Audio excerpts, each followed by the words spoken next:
Drop.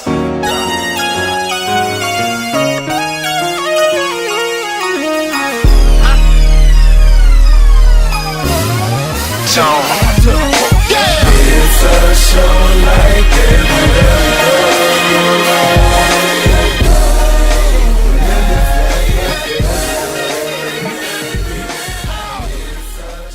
My name is Sara Victoriana Tafoya.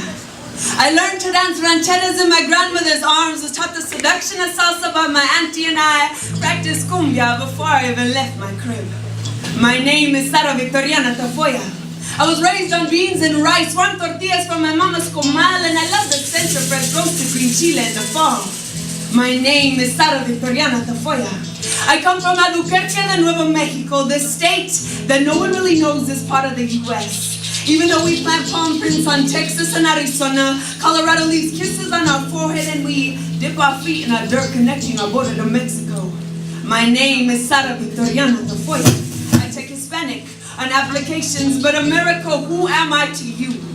April 23rd, 2010, Arizona signed SB 1070, Section 20, Portion B, contact made by a law enforcement official or agency of this state, city, county, town, or the political subdivision of this state where reasonable suspicion exists that the person is an alien to determine the immigration status of the person.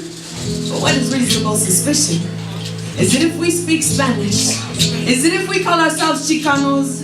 Do you have a problem with the way that we pronounce our names? We are all multicolored, cultured, created human beings, so who gets to determine what reasonable suspicion is? You scared my cousin. 10 years young, she came to me in childhood fear saying, what if they send us back to Mexico? I told her, baby, we're not from there, so they can't make us leave. She said, my name is Adriana Susana Martinez, and because of my name, what if they send me back? Back to a country that we do not come from. It may run in our blood, but we are from here. Would we be sent back to American-owned Mexican maquiladoras that leave the bodies of young women raped and slaughtered to be forgotten by a country that they try and escape from? The land of opportunity is changing its mind. But even if you change your mind, you can't change me. Who am I supposed to be other than being myself? Soy humana, I am human. Soy humana, I am human. America, why are you trying to cleanse a country that never belonged to you in the first place? My name is Sara Victoriana Tafoya, and I will not hide behind a name that you deem American. I check Hispanic on applications. I dance cumbia. I come from Albuquerque, New Mexico, and I refuse to carry documents to prove that I am your daughter. You have proven nothing except to say that I have reason to be suspicious of you. And no, you will never send me back.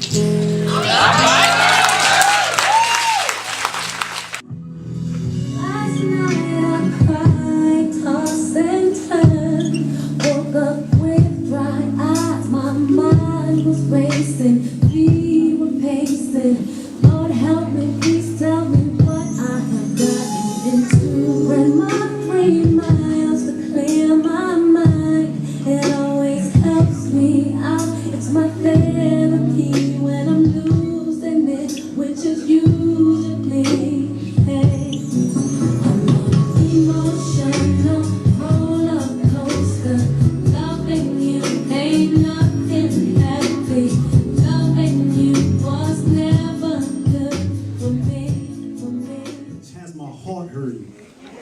I key in my emotions using semicolons and half parentheses and show my sensitivity with 3s and tilted V's, or the mathematical expression for not greater than 3, but either way, my heart goes out to you. Through a T-Mobile satellite signal, and I'll send you hugs and kisses through O's and X's, and we'll continue in this manner for days until we develop a log of text longer than Texas, and you think it's impressive, so your fingers glow. Babe, we've exchanged about 2,342 messages. And when is the last time that you talked to her? Or talked to him? Felt the truth in the tone through the phone instead of guessing the feeling behind a phrase, and you're so-called developing a bond with someone who you hadn't heard breathe in days. See, this isn't the breed from the days where verbal conversing was pertinent to penetrating one's person. Now we just silently surrender our innermost secrets through worldwide frequencies, and this is happening way too frequently, but I can only love you as much as my data plan allows me to.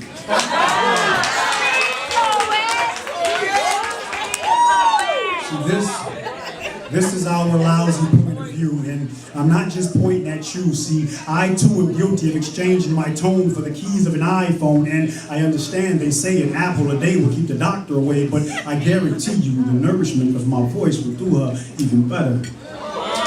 So men, we need to exchange like men, not messengers, not text messengers, not texters, because being afraid to talk is making our texture appear as soft as velvet cloth. And a lot is lost between being heard and just reading words, but it's not just men. See, both genders have surrendered to being workers at the message center, and speaking of that, I have a message to send you. The sound of an unspoken word isn't always what you think you heard. If she wants to portray a woman with a more beautiful voice, she may switch the font to she may switch the text to a fancier font of her choice, and autocorrect may lend him intellect through the cell. When you meet him in person, you learn that he doesn't really speak that well. Texting has become a speech within itself. It's like everybody's taking TSL, texting as a second language, because talking on the phone just takes too fucking long. And I don't see anything wrong with taking advantage of modern day accommodations, because honestly, it really does ease communication, but we have to know when it's necessary to pick up the phone and just say hello. We can't keep hiding out behind silent mouths and continue to cut the art of communication at its knees until we no longer feel the need for phone conversations. As a result, we are neglecting those to whom we should be maintaining close relations, like our grand and great-grandparents, our older uncles and aunties who deserve to hear our voice as well. And I'll be the first to tell you, I am guilty as hell. Guilty to the point of pain. I have a grandmother who I think about all the time, who will never know what's on my mind because she can't read a text. She lost her sight. And she hadn't seen a word from me in months, because I would rather type 300 letters before I dialed 10 digits just to call her and say, I was thinking about you today. And when I finally came to my senses and decided to call, it was too late. She barely recognized my voice because her mind is short, and most of the family tends to think that her time is short. So now I feel like I lost her before I had to, because I didn't take the time to show her the gratitude that she deserved, because I would rather type than talk words. And I know the sound of this is absurd, so if you and someone else are merely associates and you choose to communicate through your thumbs, no problem, have fun. But do not neglect those who deserve to hear your voice or feel your sincere concern, and do not be like me and suffer a loss before you learn. And if there's anybody out there who this poem is rubbing the wrong way and you feel like you need to get at me because you're feeling a little testy, text me.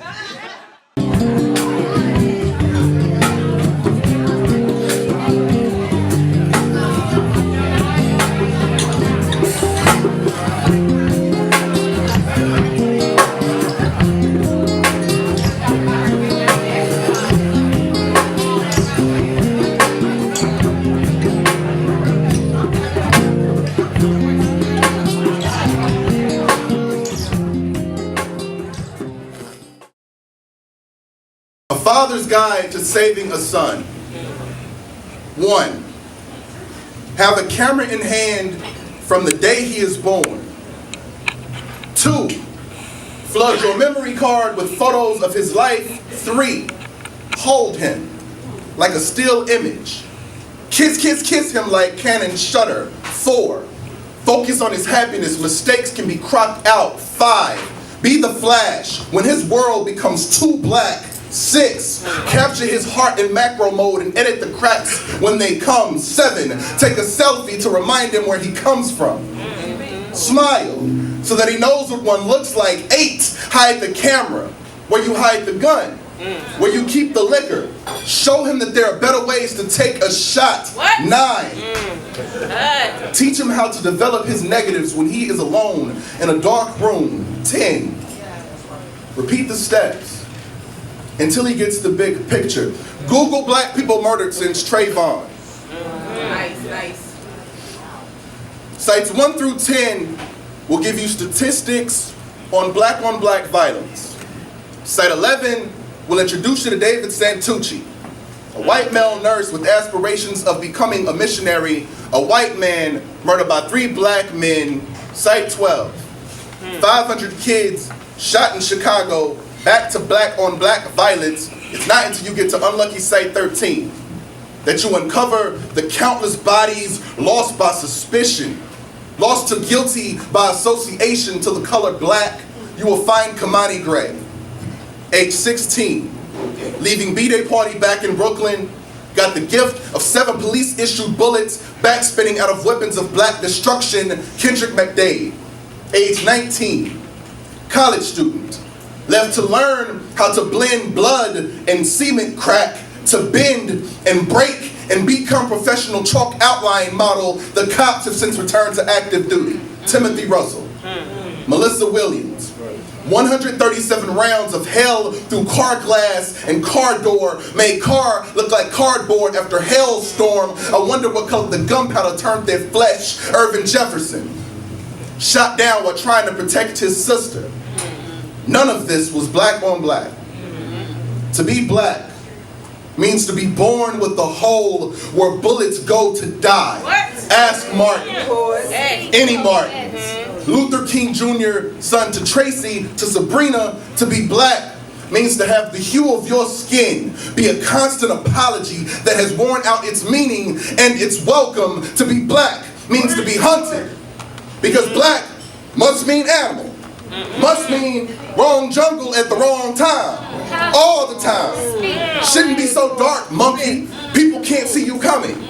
No one likes to be spooked. Spook, bang, bang, oops. Bang, bang, bang, bang, click, click, click, empty. Oops. To be black is to wear custom-fitted noose as necktie, to be drugged to death, to be hung to death, to be swept under rug, to have that death overshadowed by Sharkeisha, because Sharkeisha is worth more to the media than Renisha McBride. Look at black. Back at it again. Bad again. But this black skin is not bad skin. Does not take offer of chalk outline model, does not have burial plot reserved for bullets. Black was made to be beautiful, not bullet-filled.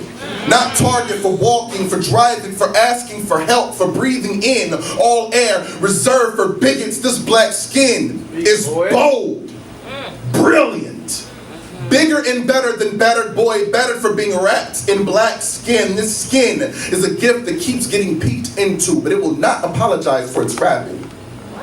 It is less an apology, more anthology, more a collection of my grandfather's strengths, my father's drive, my grandmother's kindness, my mother's willingness to give everything, even if that means she'll have nothing left to give. So I take truck, take limbs, take rope, take wheel, take open Jasper road, take skin off, make asphalt food. Why take gun, take black kid, take aim? Why take multiple rounds to take one life? Why take Chicago teal face, take fist and teal face till the only thing left is black soil? Why does white hate confuse black skin with bullseye when we are all in the same circle? When my boys asks what it means to be black, I will hand them a Bible, a bulletproof vest, this poem, and I will tell them, not everyone will be nice to you.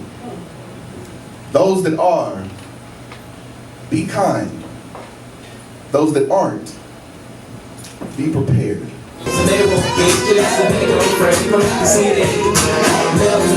While I'm saying my scriptures, 'cause I need only like to pray in the temple.